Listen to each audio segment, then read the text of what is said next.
एक समय की बात है, नारद ने विषय वासनाओं पर विजय प्राप्त करने के लिए ब्रह्मा जी ही कठोर साधना की। वे हिमालय पर्वत के एक निर्जन स्थान में जाकर समाधिस्थ हो गए और ब्रह्मा की आराधना करने लगे। इनके इस प्रकार कठोर साधना करते देख देवराज इंद्र भयभीत हो गए। उन्होंने इस विषय में देवगुरु बृहस्पति से परामर्श करने का विचार किया। वे आचार्य बृहस्पति के पास पहुँचे और उनसे कहा, आचार्य नारद हिमालय पर्वत पर बड़ी कठिन साधना कर रहे हैं। मेरी समझ में ये नहीं आ रहा कि वे इतना कठोर तप किस उद्देश्य के लिए कर रहे हैं। देवगुरु बृहस्पति बोले, इंद्र, संभव है नारद के मन में तुम्हारे सिंहासन को प्राप्त करने की लालसा पैदा हो गई हो। शायद इसीलिए वे इतनी कठोर साधना कर रहे हैं। देवगुरु की बात सुनकर इंद्र और भी भयभीत हो गए। उन्होंने आचार्य बृहस्पति से पुनः पूछा, आचार्य, यदि ऐसा हुआ तो मेरे लिए यह बहुत बड़ा दुखदायी बात होगी। मुझे परामर्श दीजिए कि ऐसी हालत में मैं क्या करूं। आचार्य बृहस्पति बोले, इंद्र, तुम तो देवों के राजा हो, सर्वशक्ति हो, संपन्न हो, साम ध्यानवान हो। मैं तुम्हें इस विषय में क्या परामर्श दे सकता हूँ। तुम स्वयं ही कोई उपाय सोचो। आप ठीक कहते हैं आचार्य जी, मुझे कोई न कोई उपाय सोचना पड़ेगा।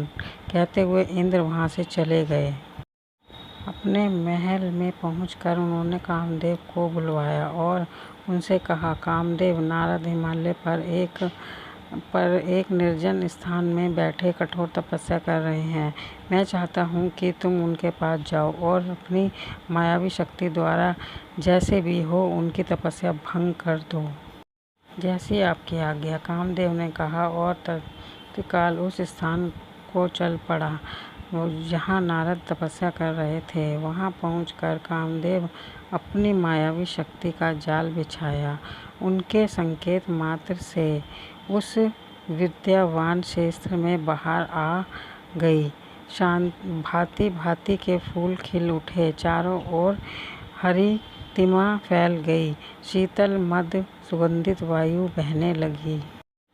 कलियों पर भंवरे गुंजन करने लगे तथा भांति भांति के रंग बिरंगी पक्षी कलरव करने लगे। कुछ ही क्षण में सर्वलोक की एक अप्सरा प्रकट हुई और नारद का सामने मनोहारी नृत्य करने लगी।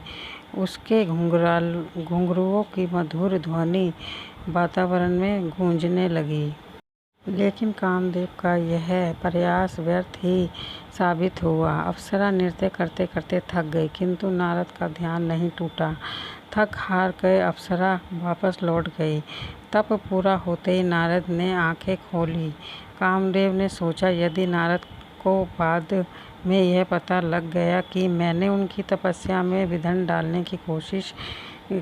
डालने की चेष्टा की है तो वह मुझे श्राप दे देंगे। उचित यही है कि मैं स्वयं ही उन्हें सच्ची बात बता दूं। यही सोचकर उन्होंने नारद के समक्ष पहुंचकर उन्हें सकाट प्रणाम किया। नारद ने उन्हें आशीर्वाद देकर कहा, आओ कामदेव।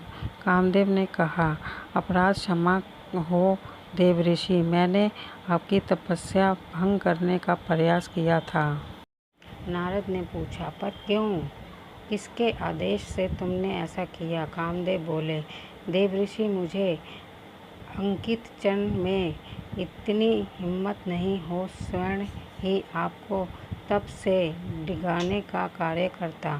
मुझे ऐसा करने को कहा गया था। नारद बोले, किसने ऐसा करने को कहा था कामदेव? देवराज इंद्र ने। उन्होंने ही मुझे यहाँ भेजा था। कामदेव ने सच्ची बात बता दी। कामदेव की बात सुनकर नारद ने मुस्कुराकर कहा, मैंने तुम्हें क्षमा किया कामदेव। अब तुम जाओ और देवराज को बता दो कि नारद ने इच्छाओं को वश में कर लिया है।